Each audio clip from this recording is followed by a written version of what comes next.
Imagine for a second that you are holding a tool. Yeah. A tool that was built to process information, to learn, to create. It stands arguably as the absolute pinnacle of human ingenuity, like a silicon mirror of our own cognitive ability. Right. It's designed to help us understand the universe. Exactly. But now, I want you to imagine that exact same tool being used to systematically unravel the very thing it was meant to understand, reality itself. It's an incredibly unsettling paradox. It really is. We're living through an era where the exact same AI advancements we celebrate for their brilliance are being weaponized to dismantle human consensus on what is true and what is false. And it's the defining paradox of our digital age. I think we need to be very clear right from the start here. We aren't talking about photoshopping a celebrity into a funny situation. Right. Or making a meme where a cat sings a pop song. We are talking about a fundamental shift in how we perceive the world around us. The source material we're breaking down today calls it the deepfake dilemma. Which, frankly, even that title feels a little too polite for what is actually happening. This is about epistemic pollution. Epistemic pollution, I mean, that is a heavy term to drop right out of the gate. It sounds industrial. Toxic. It is. It's highly toxic. Think about regular pollution, right? If you dump toxic waste into a river, it doesn't just hurt the person drinking the water right at the pipe. It degrades the entire ecosystem. Exactly. It kills the fish. It poisons the crops downstream. It changes the entire landscape. Epistemic pollution suggests a contamination of our information ecosystem. So the environment here isn't the air or the water. No, it's the shared reality we rely on to make decisions. It's the total erosion of truth. And to set the stage for you listening at home, the source material we're doing a deep dive into today isn't some casual blog post. It's not a tech review from a gadget site. Far from it. We are looking at a synthesis of peer-review grade analysis. It draws on some really heavy psychological and sociological data. And what struck me immediately when reading through this stack of research is the perspective it takes. Because it's entirely objective. Yes. It claims to be an analysis stripped of human emotional bias. It's just looking at the mechanics, the absolute nuts and bolts of how synthetic media exploits our biology. Which is exactly why this deep dive is so critical today, because usually when people talk about deepfakes, they focus on the wow factor. Yeah, the spectacle of the technology. Right, or the immediate scandal of a specific fake video. Like, did you see what this politician supposedly said? Or did you see that video of the explosion? Exactly. But the analysis we are unpacking today goes much deeper than that. It argues that we are facing a full-blown epistemological crisis. And just to make sure we're all on the same page, because we promised no jargon without explanation. When you say epistemological, we're talking about the study of knowledge, right? That's right. Epistemology is the philosophy of knowledge. It asks the foundational questions, like, how do you know that the chair you are sitting on is real? Or how do you know that the event you saw on the news actually happened? How do you know history occurred? The source argues that deepfakes are attacking that exact foundation. They aren't just tricking us, they are breaking the tools we use to determine truth. So the mission of this deep dive is to understand that attack. We need to look at how the technology bypasses our evolution. And how it literally rewrites our memories. Which I found absolutely terrifying, by the way. Oh, it's chilling. And finally, we'll get into this concept of the liar's dividend, which might be the most dangerous part of all. I love a good roadmap. It feels like we are tracing a path from the code to the brain and finally out to society at large. So let's start with the code. The technological catalyst. Right. We hear about deepfakes all the time, but I think for many people it's just a magic black box. You feed a computer a prompt and it spits out a video. But how are they actually made? The text mentions GANs. Yes, generative adversarial networks, or GANs. If you want to understand why deepfakes are so incredibly effective, you have to understand the architecture of a GAN. Because it isn't just one AI working in isolation, is it? No, not at all. It's actually two neural networks pitted against each other. It's a digital cage match. A cage match. That implies a lot of conflict. It is pure conflict. That conflict is the engine of the innovation. Think of it like a master forger and an art detective. That's the classic analogy used in the literature, but let's drill into it because the nuance really matters here. Okay, let's break it down. You have one network called the generator. Its entire job is to create the fake image, voice, or video. And it starts from nothing. It starts with noise, just random pixels, static, Okay. and it tries to shape them into something recognizable. Okay, so that's our forger. It's trying to pass off a fake as the real deal. Correct. Then you have the second network, the discriminator. Its job is to look at that fake alongside real data, real photos of faces, real recordings of voices, and say, hey, that doesn't look right. Like the lighting is off here, or the skin texture is too smooth. Exactly. Or the shadows don't match the light source. It classifies the input as real or fake. So the generator creates a fake, the discriminator calls it out, and then what? Does the process just end? Oh no, that is just the first round. The generator learns from that rejection. It's a continuous machine learning loop. It takes the feedback, adjusts its weights and parameters, and tries again. It tries to make a better fake to fool the discriminator. And the discriminator then has to get smarter to spot the better fake. This loop happens millions of times, incredibly fast. We're talking about computing speeds that are just unfathomable to the human mind. Precisely. It's an arms race where both sides are getting stronger every single fraction of a second. Survival of the fittest fake. That's a great way to put it. The generator is constantly learning the specific mathematical distribution of the data it's trying to mimic, whether that is the micro movements of a human face or the specific cadence of a person's voice. And eventually it wins. Eventually, the generator gets so good that the discriminator, which, remember, is a supercomputer perfectly designed to spot fakes, can no longer tell the difference between the synthetic creation and the real data. That is evolution on steroids. And the result is what the source calls hyper-realistic media. But here's where it gets really interesting to me, and where I kind of want to push back a little. Sure. We've had CGI in movies for decades. We've had Photoshop, we've had airbrushing before that. Why is this specifically different? It's a matter of scale and perfection. The source states this technology is mathematically designed to fool detection, but it also says it bypasses our evolutionary realism heuristic. What does that actually mean? This is where biology clashes with technology, and this is where our deep dive really begins to get into the weeds. Okay, I'm ready. The realism heuristic is basically a mental shortcut our brains have used for hundreds of thousands of years. Put yourself in the shoes of our ancestors. Right, out on the savannah. Exactly. If you're walking through the savannah and you see a tiger, there is a tiger. I don't need to peer review the tiger. I don't need to check the metadata on the tiger. If I see it, I run. Because if you stop to debate whether the tiger is a projection or a painting, you get eaten. Exactly. Historically, for human beings, seeing is believing wasn't just a fun catchphrase. It was a literal survival mechanism. Our brains are hardwired to treat visual and auditory cues as equivalent to reality. We have what is called visual primacy. We trust our eyes above almost everything else. Because for 99.9% of human history, our eyes didn't lie to us about the existence of physical objects. Light bouncing off an object meant the object was physically there. But now we have a technology that can create a tiger that isn't there. Or a politician accepting a bribe they never accepted. Or a celebrity saying words they never spoke. And that is the bypass. The GANs produce such vivid, multi-sensory cues, perfect shadows, blinking eyes, natural pauses in speech, the way skin creases when someone smiles that they trigger that ancient visual primacy circuit. So our brain just accepts it. The source explains that our cognitive system encodes the synthetic event as a legitimate experience before our critical thinking can even wake up. That is the scary part. It happens before critical thinking. Right. It's like the malware gets installed before the antivirus software even boots up. That is a perfect analogy. We are biologically ill-equipped to doubt what our eyes see. We can tell ourselves consciously, oh, deepfakes exist, I need to be careful. But our primitive brain sees a video and just says, that happened. And once that initial encoding happens, once your brain stamps that image as reality, undoing it is incredibly difficult. You are fighting against your own sensory processing system. It's like our hardware hasn't received a firmware update in 10,000 years, and the software we are interacting with is from 2026. We're running legacy code against cutting-edge exploits. That's it, exactly.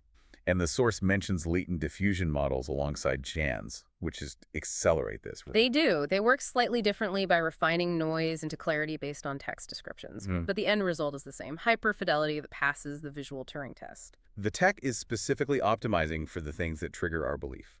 Exactly. So we have established that the machine is built to fool us, and our brains are built to be fooled. Which leads us directly into the next pillar of our discussion. And I think this is the most personal and disturbing part of the source material. The cognitive hijacking. Yes. Because it's not just that we're tricked in the moment. It's not just a magic trick where we say, ooh, that looked real. The source talks about the actual rewriting of memory. This is where we move from the optical illusion to the psychological damage. The source introduces a concept called source monitoring. Let's unpack this. Source monitoring. It sounds like checking your sources in a bibliography, but I assume it's happening inside the head. Sort of, but for your own consciousness. Source monitoring is the mental process we use to determine the origin of a memory. So the brain is constantly tagging information. It's a filing system. Did I actually lock the door, or did I just think about locking the door? Did I see that car crash in real life, or did I see it in a movie? Did my friend tell me this story, or did I dream it? Right. And usually I can tell the difference. A movie feels like a movie. It has a separation. A dream feels like a dream. Yeah. It's usually a bit hazy. Usually. But deepfakes cause a source monitoring failure. Because the media is so hyper-realistic, passing that realism heuristic we just talked about, the brain struggles to file it under media or fake. So where does it go? It often files it under lived reality or factual observation. So later on, when I recall that video, my brain serves it up not in something I saw on the internet that might be fake. It serves it up as something that happened. Wow. And it gets worse. It's not just about confusion, it's about the misinformation effect. The source cites some very specific and alarming recent data here. Yes. I circled this stat in red ink. It stopped me cold. Tell us about the numbers from that 2025 study. The researchers exposed participants to fabricated political deepfakes. These weren't just vague images, they were depictions of specific events involving political figures doing or saying controversial things. And what happened? The study found that participants reported forming false memories of these events in 15 to 28% of cases. Let's just pause on that. Up to 28%. That's more than 1 in 4 people. Correct. And to be clear, they didn't just say, I saw that video. They claimed to remember the event happening in the real world. They filled in the gaps. They did. They would say things like, oh yeah, I remember when he did that. It was all over the news. The deepfake didn't just fool them in the moment. It overwrote their original recollections or implanted a completely new memory of history. That implies that my memory isn't just a record of the past. It suggests memory is a dynamic thing that can be edited by an algorithm. Because memory is reconstructive, not an objective recording. We've known this in psychology for a long time. Right, like eyewitness testimony being unreliable. Exactly. Classic research has proven how fragile memory is. But deepfakes provide high-quality, irrefutable-looking building blocks for that reconstruction. So if the deepfake is better quality than your fuzzy memory of the actual news, Your brain might prefer the fake. It's more vivid. It's easier to recall. it's high-definition fiction replacing standard-definition reality. That's a brilliant way to phrase it. And the brain prefers the high-definition version. It feels more true because it's more detailed. And I assume emotion plays a huge role here, right? Because the source talks about emotional consolidation. It's a massive factor. Deepfakes usually aren't boring videos of someone filing taxes. They're shocking. They're scandalous. They're designed to get a reaction. Precisely. They are designed to trigger high arousal emotions. Fear, anger, outrage, disgust. This isn't an accident. No, it's a deployment strategy. When you experience high arousal, your amygdala, the brain's threat detection center, lights up like a Christmas tree. The whole fight or flight response. Exactly. When the amygdala goes off, it essentially bullies the hippocampus, which is the part of the brain responsible for memory consolidation. How does it bully it? The amygdala basically says, hey, this is dangerous. This makes us angry. Remember this. It is critical for our survival. So the anger acts like a kind of superglue for the memory. That is the chemical bind. High arousal prioritizes the storage of that memory, and crucially, it suppresses rational deliberation. Right, because when you're in a state of rage or fear, you aren't likely to pause and analyze pixels. You are prioritizing threat detection. You are looking for the danger, not the digital artifacts. So the more a deepfake makes me angry, the more likely my brain is to protect that memory as true. Yes. You become emotionally invested in the reality of the fake because your body has reacted to it physically. Your heart rate went up, your palms sweated. To admit it's fake would be to admit your body reacted to a ghost. The brain doesn't like doing that. It wants to justify the physical reaction with a real cause. That is profoundly unsettling. We're talking about a technology that hacks our eyes, then hacks our filing system for truth, and uses our own emotions to lock the door. And this isn't happening in a vacuum. It's happening on our phones. It's happening on social media. Which brings us to the amplification engine. The source describes social media as the perfect accelerant for this epistemic pollution. You have the spark, the deep fake, and social media is the gasoline.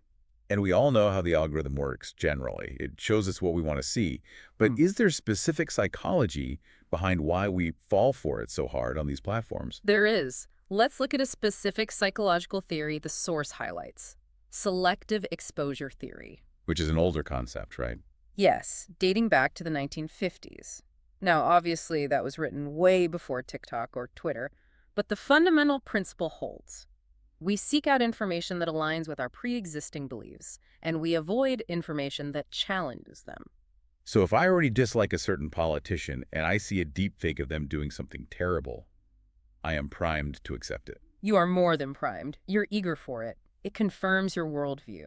This creates what the source calls illusory competence. Illusory competence. What does that look like in practice? When a deepfake confirms your bias, you internalize it seamlessly. You feel informed. You feel like you have evidence. You think, I knew he was a bad guy, and here's the proof. Exactly. You feel smarter for having seen it. And because of the algorithm, I might never see the fact check. I might never see the video debunking it. You are sealed in an echo chamber. But there's another mechanism at play here that's just as powerful: the illusory truth effect. Which is all about virality and repetition. Yes. I have heard of this. It's the idea that if you repeat a lie enough times, it becomes the truth. It's a bit more nuanced in the context of deepfakes and cognitive processing. Even if you initially suspect a video is a deepfake, let's say you see it and think, that looks kind of fake. Right. If you see it 10 more times in your feed, shared by different people, your brain starts to assimilate it. Why does the brain do that? Why does repetition equal truth to our neurons? It comes down to cognitive efficiency. We are cognitive misers. Processing familiarity is easier than processing novelty. Meaning we are lazy thinkers. Biologically, yes, to save energy. If something feels familiar, our brain tags it as likely true or known. The repetition cements the fabrication as a known fact, completely regardless of its objective accuracy. And the source connects this to social cognitive theory too, right? It does. We learn by observing others.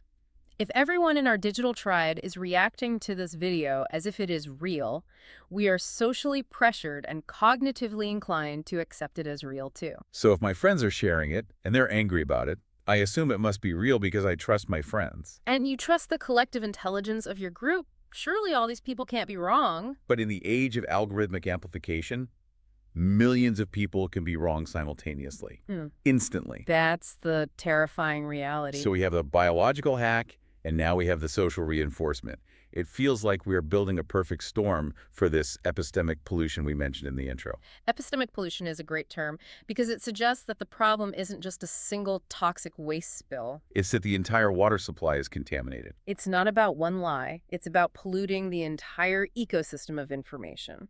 And this leads to the most complex and, honestly, the most cynical part of the analysis. You're talking about the liar's dividend. Now, when I first read this term in the outline, I was confused.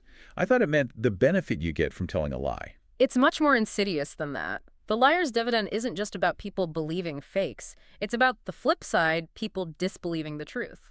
Let's really break that down, because that feels somewhat counterintuitive. How does the existence of fakes hurt the truth? Think about it. As the public becomes hyper-aware that deepfakes exist, as we do deep dives like this and tell people, don't trust your eyes. We are raising the baseline of skepticism. Exactly. Which sounds like a good thing. I mean, we should be skeptical. We want people to question what they see online. To a point, yes. But the liar's dividend is when bad actors exploit that exact skepticism. Imagine a politician is caught on tape actually doing something illegal. Real video, real audio, shot on a smartphone. In the past, that was the smoking gun. Game over. Video evidence was the gold standard. It was irrefutable. But now that politician can simply say, that's a deepfake. AI generated it to smear me. It is a total fabrication. And because the public knows deepfakes are possible, they shrug.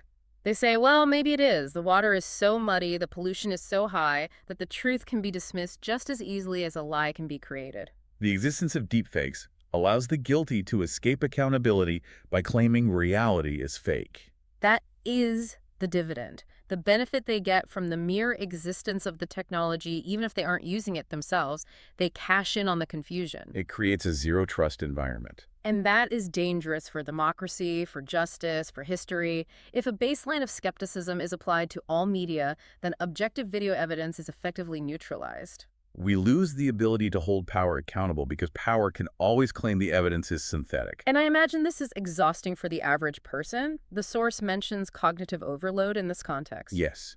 Think about the mental energy required to constantly verify everything you see. Is this video real? Is this audio real? Who posted this? Is that a glitch or a compression artifact? It's like having a second job. Mm-hmm. I just want to scroll through my feed, not run a forensic analysis on every single post. And that is the core problem. It is mentally taxing. This leads to decision fatigue. The source argues that this forces people into a state of withdrawal. We just check out. We stop trying to figure out the truth because it costs too much cognitive energy. We retreat into our comfortable bubbles, or we become cynical about everything. Nothing is real, so why bother? Exactly. That apathy is the ultimate victory for epistemic pollution. When the audience stops caring about the difference between truth and fiction, the manipulator has won. It's a grim picture. We start with a cool tech demo, and we end up with a society that is too tired to care what is true. It's a cascading failure. Technical, biological, psychological, sociological. So let's try to synthesize this. We have gone on quite a journey here today. We covered a lot of ground. We started with the generator and discriminator, fighting it out to create something that bypasses our realism heuristic.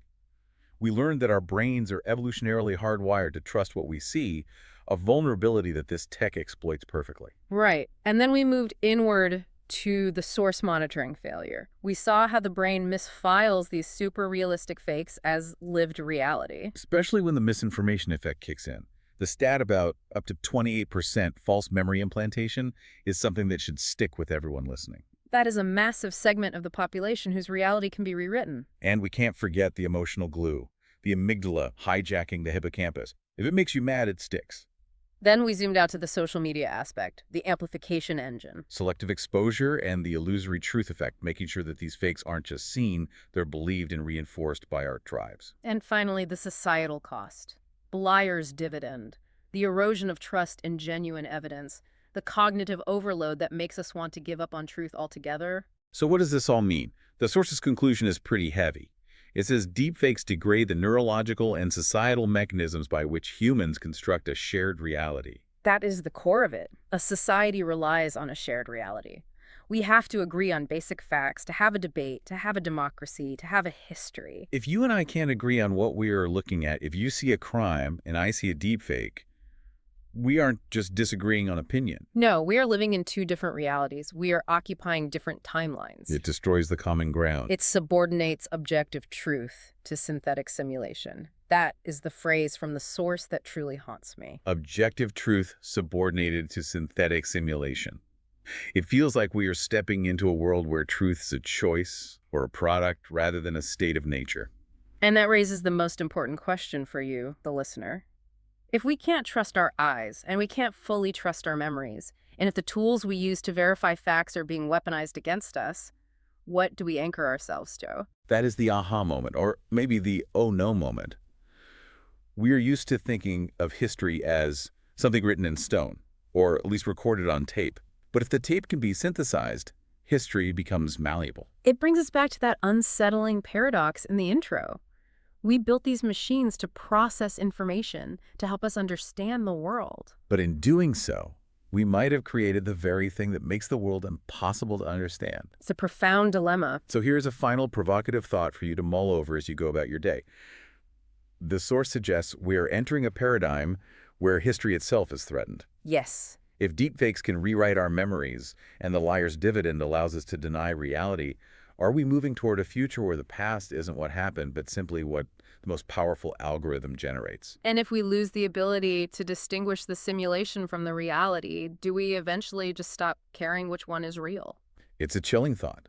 When the map becomes more detailed than the territory, and then the map starts changing on its own, where are we, really? A question we all need to be asking. That is the deep dive for today. A lot to think about. Don't trust everything you see, but maybe, more importantly, think about why you are seeing it and how it makes you feel. Thanks for listening. Stay curious and stay skeptical.